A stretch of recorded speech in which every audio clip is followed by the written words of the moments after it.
Assalamualaikum warahmatullahi wabarakatuh. Alhamdulillah rabbil alamin. Wassalatu wassalamu ala asyrafil anbiya'i wal mursalin Sayyidina Muhammadin wa ala alihi wa sahbihi ajma'in. Subhanaka la ilma lana illa ma 'allamtana innaka antal alimul hakim. Wa la hawla wa la quwwata illa billahil aliyyil azim. Qala rabbi shrah li sadri wa yassir li amri wahlul 'uqdatam min lisani yafqahu qawli. Qala Allah Ta'ala fi kitabil aziz, a'udzu billahi minasy syaithanir rajim. Wa anna hadza sirati mustaqiman fattabi'uhu ولا تتبعوا السبل فتفرق بكم عن سبيله ذلكم وصاكم به لعلكم تتقون. Sadaqallahul azim. Teman saya Al-Fadhil Ustaz Rusdi Long yang datang daripada Sungai Kapal Indah, yang banyak membantu program-program kita bertemu dengan rakyat, program roadshow. Malam ini kalau tak silap saya sudah malam yang ke-45 tanpa henti-hentinya. Malam tadi saya berada di Baling, di Kupang, Baling. Malam sebelumnya saya berada di Kuala Nelang, di Stadium Mini di Kuala Nelang. Sambutan yang sangat hebat. 5.000 orang di Kuala Nelang, dekat 6.000 orang di Baling. Tapi malam ini agaknya pasal hujan yang berterusan dan dengannya surau-surau di sungai Gulang-Gulang ini sedang berbicara untuk memilih mencadangkan nama-nama imam yang saya masih lagi menjadi pengurusi jawatan kuasa tariah MAIS, sebab saya masih lagi menjadi ahli MAIS. Saya lah di antaranya yang akan menapis nama-nama tersebut untuk diluluskan dan kemudiannya diangkat kepada Majlis Agama Islam Selangor untuk mendapatkan endorsement kepada nama-nama imam, nama-nama bilal, nama-nama siap, pengurusi-pengurusi surau, nazir-nazir masjid seluruh negeri Selangor ini, daripada Sepang sampai ke Sabah Menang, yang melibatkan hampir 2.000 surau, 1987 surau, melibatkan juga 560 masjid, termasuk surau-surau yang telah diberi taraf sembahyang Jumat, yang dinamakan juga surau-surau yang sudah diluluskan untuk mengadakan fardu Jumat. Akibat daripada cuaca yang tidak menentu, maka kehadiran malam ini alhamdulillah baik, tetapi tidaklah sebaik kalau sekiranya ditakdirkan cuaca terang benderang. Seluruh negeri Selangor, saya rasa ini sudah pusingan yang kedua. Kita pergi ke daerah-daerah, kita pergi ke kawasan-kawasan, kita masuk ke kampung-kampung seperti ini. Alhamdulillah, sambutan average purata kehadiran antara 2.000 ke 3.000 orang setiap tempat yang kita pergi. Memang mereka tak ramai, penuh, mereka penuhkan kemah-kemah. Tetapi yang pertama penuh, pertama sesak ialah jalan-jalan. Mereka berminat duduk berdiri atau berdiri di jalan-jalan raya sambil mendengar daripada jalan raya. Sebab pembesar suara di tempat-tempat yang kita adakan itu boleh didengar sekitar dalam 2 km daripada tempat program diadakan. Apapun, kita ucapkan terima kasih kepada teman-teman penganjur program ini, terutama Majlis Belia Negeri Selangor, yang saya rasa telah pun menumpukan perhatian siang malam pagi petang. Saya yakin mengadakan program ini bukannya mudah, apalagi cabaran-cabaran yang begitu hebat. Mengadakan program ini nampaknya mudah.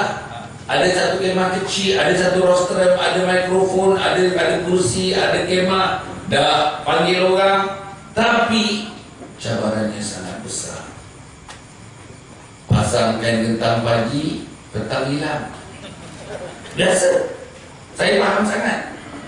Tempat-tempat lain yang pasang poster, tinggi poster. Dia boleh pakai tangga. Tuan-tuan panjat semata-mata untuk menurunkan poster-poster tersebut. Gambar-gambar dicoreng, gambar-gambar disapu cat, dilontarkan cat-cat. Apa masalah? Kita nak cerita mengenai akidah, selamatkan akidah. Kita nak cerita selamatkan akidah. Bukan nak cerita hal-hal yang tidak berkait dengan kehidupan kita. Bukan kita nak membidas orang itu, nak membidas orang ini. Bukan kita nak, saudara-saudara, nak memukul orang itu dan memukul orang ini dalam pengertian memukul dengan perkataan. Tapi kita nak membincangkan persoalan akidah. Persoalan yang sangat besar.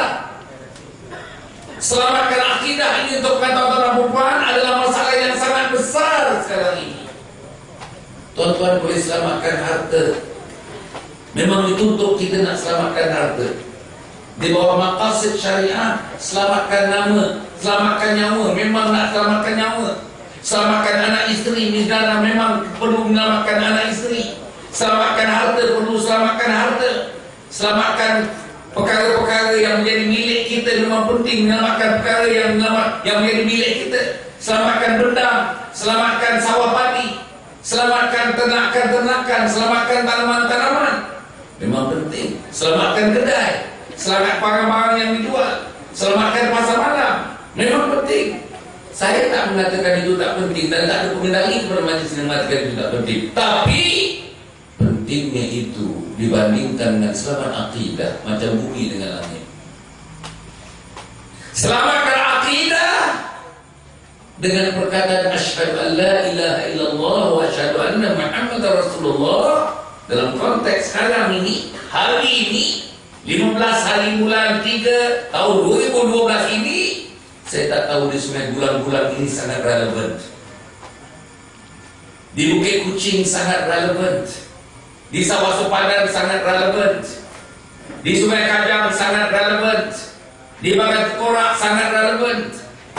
Di Pekan Tanjung Karang sana sangat relevan. Di Bukit Belimbing sangat relevan. Seluruh. Pasal tuan-tuan dapat sendiri melihat masalah besar yang melanda kita ialah masalah akidah. Masalah akidah. Tetapi masalah yang besar bila kita membicarakan soal akidah, ada kain kentang, mereka bakar kain kentang. Coba bayangkan. Mereka bakar gambar saya tak apa lagi. Tapi mereka bakar gambar akidah. Mereka simbah cat gambar saya tak apa lagi. Tapi mereka simbah cat perkataan akidah. Apa yang mereka nak jawab di hadapan Allah Subhanahu Wa Taala? Tuan-tuan bagi tahu saya. Apa dosa perkataan selamatkan akidah? Tuan-tuan bagi tahu saya, apa dosa dia? Apa dosa perkataan selamatkan akidah? Yang kita bermusuh dengan akidah pasal apa?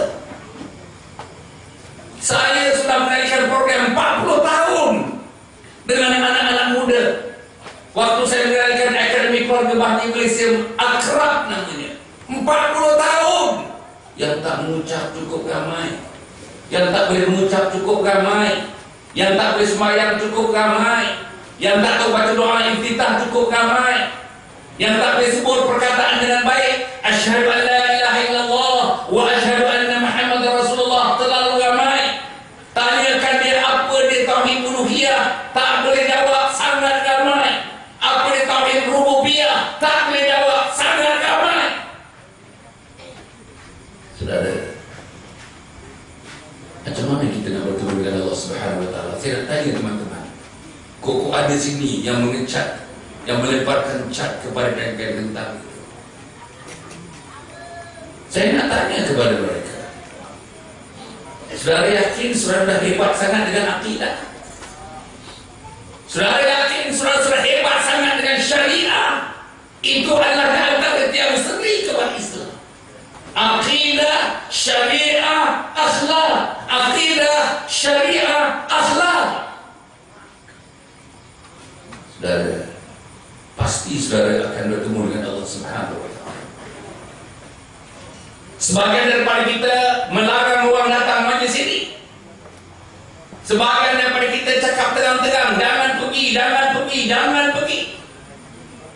Apa masalah? Saya dah bersyarah 40 tahun, 50 tahun dah tuan-tuan dan puan. Dijemput bersyarah dalam majlis-majlis agama, peringkat kebangsaan, daripada Johor Bahru sampai ke Perlis, Sabah, Sarawak, termasuk Indonesia, Selatan Thailand, di England, di Amerika, di Australia. Apa masalahnya? Saya tak pernah dapat komplain tentang ceramah-ceramah saya. Saya tak pernah dapat komplain tentang khutbah-khutbah saya. Saya bagi khutbah sejak umur 16 tahun. Masa saya belajar di sekolah Alam Syah di Kuala Lumpur. Apa ada masalahnya? Saya memfungsikan forum perdana Ehwal Islam tahun-tahun 80-an.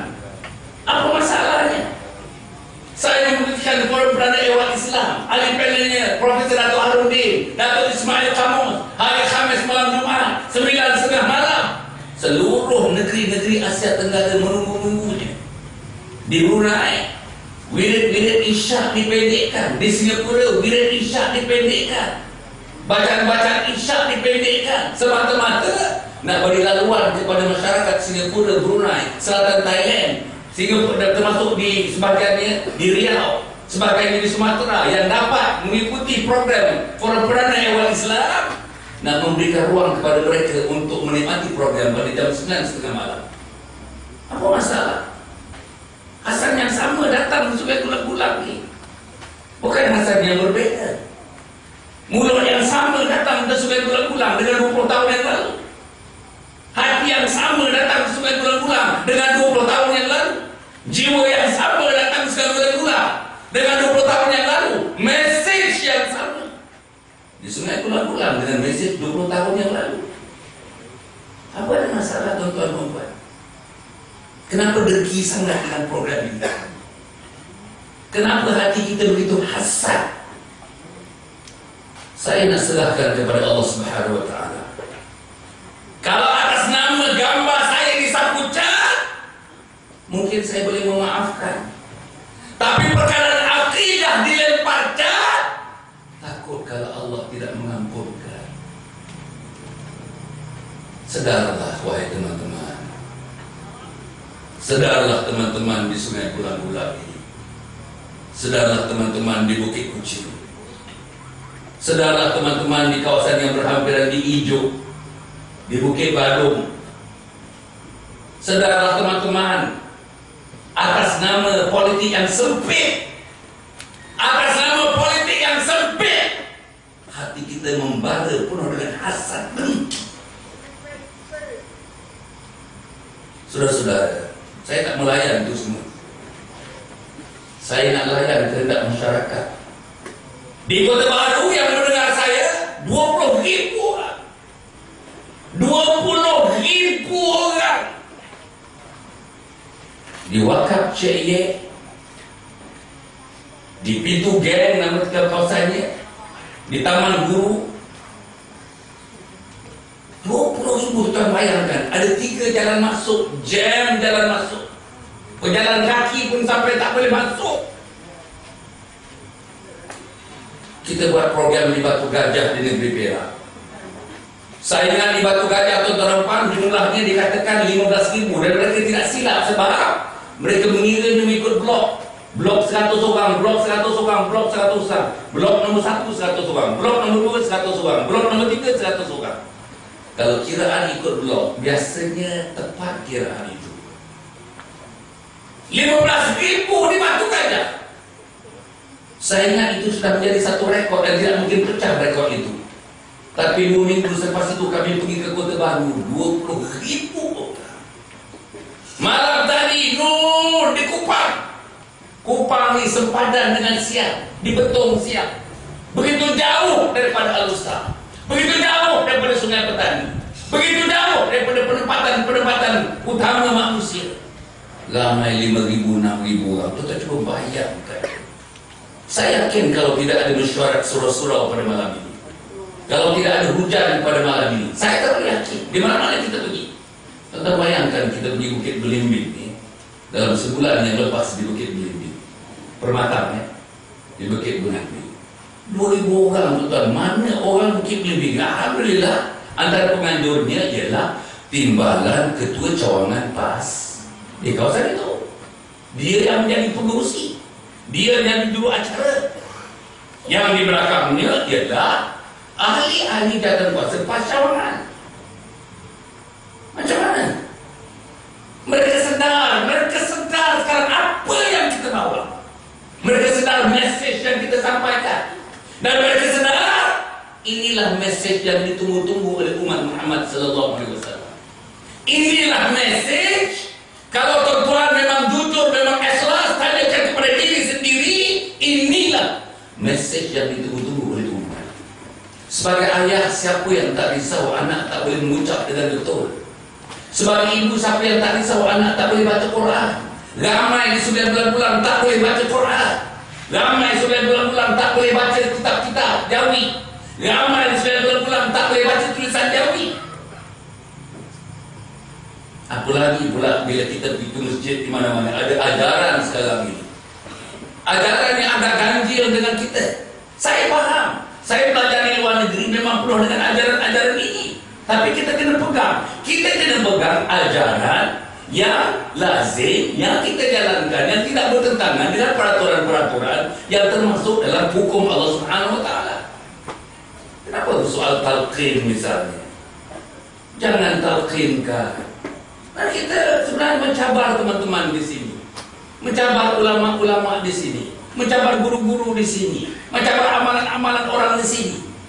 Bagi tahu saya, kalau talqin itu merupakan sesuatu yang ditentang oleh Islam, hukumnya makruh atau hukumnya haram, bagi tahu. Tak ada yang saya tahu. Setakat yang saya baca, saya pun mengkaji juga. Teman-teman saya, ayah saya seorang imam guru agama, mak saya guru Al-Quran, dari kecil mendidik saya. Kita lakukan. Sedikit kita membacakan kenduri-kenduri arwah, membacakan Yasin untuk mereka. Apa masalahnya? Daripada kita duduk tepi jalan, daripada kita duduk di kedai-kedai, daripada kita berborak-borak kosong. Hari Jumaat malam, hari Khamis malam Jumaat ini kita ke masjid baca Yasin misalnya, daripada kita berborak-borak kosong, omong-omong kosong. Kalau kita meneliti wahyu Allah Subhanahu wa taala, kalau kita membaca ayat-ayat suci Allah Subhanahu wa taala, ayat yang dibacakan alif lam mim, bukan satu pahala untuk alif, bukan satu pahala untuk alif lam mim, tetapi satu pahala untuk alif, satu pahala untuk lam, dan satu pahala untuk mim. Apalagi yang kita hendak? Kita timbulkan berbagai-bagai persoalan dalam masyarakat, persoalan yang aneh-aneh dalam masyarakat. Kita menimbulkan keadaan yang tidak menentu dalam masyarakat. Kita timbulkan satu gap, satu jurang dalam masyarakat. Kita timbulkan klik-klik, atau kita timbulkan kumpulan-kumpulan dalam masyarakat. Orang ini orang saya, orang ini orang bukan saya. Dia kenduri jangan pergi. Hatta kadang-kadang yang ekstrimnya, kakak kenduri adik tidak pergi, abang kenduri adik tidak pergi, pakcik kenduri anak saudara tidak pergi. Pasal kita dihimpit oleh pahaman-pahaman yang sempit, yang memisahkan antara kita, persaudaraan di antara kita. Inilah yang berlaku di 9 bulan-bulan. Saya tahu. Saya exco agama. Baru dilepaskan jabatan 2 bulan yang lalu. 3 tahun 11 bulan saya exco agama. Exco kanan agama di negeri Selangor. Takkan saya tak tahu. Sebab itu saudara, saya tengok berbagai-bagai yang kita tengok. Ketuduh orang itu begini, tuduh orang itu begini. Ini amalan kolot, ini amalan bid'ah. Kadang-kadang kita menggunakan bid'ah ni tuan-tuan. Saya faham memang ada hadis mengenai bid'ah. Tapi kena teropong bid'ah yang bagaimana? Bid'ah yang dhalalah yang bagaimana? Bid'ah yang hasanah yang bagaimana? Kenapa kupas yang dhalalah tidak kupas yang hasanah? Ini adalah perkara-perkara yang perlu diberikan tumpuan kepada seluruhnya. Apa yang kita nak katakan? Mungkin perkara yang sama, kumpulan yang sama, yang itulah yang menyapu cat, yang melontarkan cat kepada kerentan-kerentan kami. Tidakkah itu bid'ah? Bukan bid'ah saja, itu kriminal. Bukan kriminal saja. Yang disapu cat itu ialah perkataan akidah. Apa dia akidah? Asasnya asyhadu an la ilaha illallah wa asyhadu anna Muhammadar Rasulullah. Saya tak banyak nak mengulas perkara ini, tuan-tuan. Saya nak pergi kepada isu semasa. Teman-teman di Sungai Bulang, alhamdulillah, kita akan membuat satu keputusan yang besar dalam hidup kita. Mungkin dalam 2 bulan lagi, mungkin 3 bulan lagi. Pendapat yang jumhur, yang agak majoriti mengatakan bulan 6 ini akan berlakunya satu proses pemilihan lebih besar dari pemilihan surau, lebih besar dari pemilihan masjid, lebih besar dari pemilihan majlis daerah, majlis perbandaran, ahli-ahli majlis, lebih besar dari pemilihan JKKP, lebih besar dari pemilihan JKKK. Apa dia? Pilihan raya yang ke-13 yang akan datang ini. Tuan-tuan dan puan, pilihan raya yang ke-13 bagi saya adalah pilihan raya yang menentukan jatuh bangunnya Islam di negeri Selangor di Malaysia, jatuh bangunnya Melayu di negeri Selangor di Malaysia, jatuh bangunnya institusi raja yang merupakan payung kepada Islam dan Melayu di negeri Selangor dan juga di Malaysia, yang menentukan orang Islam, orang Melayu akan ada tempat dalam negerinya sendiri. Pilihan yang ke-13 ini akan menentukan. Yang menentukan tempat di universiti, ramai mana pelajar-pelajar Melayu. Pilihan yang ke-13 ini akan menentukan. Yang menentukan bahawa orang Melayu memegang dasarnya, asasnya mesti ada 30% pemilikan kekayaan di negara ini. Dah hampir 60 tahun kita merdeka, baru 18% saja pemilikan kekayaan negara yang dimiliki oleh orang Melayu. Saudara-saudara, cuba bayang. Tuan-tuan cuba bayang, Pakatan Rakyat akan menawan Putrajaya. Apa masalah? Masalah yang pertama, tuan-tuan dan puan, ialah siapa yang akan memimpin Pakatan Rakyat? Siapa dia? Siapa calon Perdana Menteri? DAP kata kepala tetapi itu. PKR memanglah tak ada calon lain melainkan kepala tetapi itu. Yang peliknya, parasit-parasit dalam PAS. Bukan semua, bukan ulama dalam PAS, bukan ulama-ulama dalam PAS, bukan majlis syura dalam PAS. Parasit-parasit dalam PAS memilih kepala tetapi itu menjadi Perdana Menteri. Cuba tuan bayangkan, orang PAS, ahli PAS, pimpinan PAS tidak cuba menonjolkan presiden sendiri menjadi Perdana Menteri. Cuba tuan fikir. Hanya Hasan Ali yang menonjolkan bahawa Ustaz Hadi mesti menjadi Menteri Perdana Menteri. Kalau misalnya Pakatan Rakyat dapat menguasai Putrajaya. Bahkan saya mencanangkan Tuan Mursyidul Am, Datuk Aziz Nikmat menjadi Perdana Menteri. Tapi atas usia beliau berumur 84 tahun sekarang ini, maka mungkin Ustaz Hadi yang lebih sesuai daripada beliau.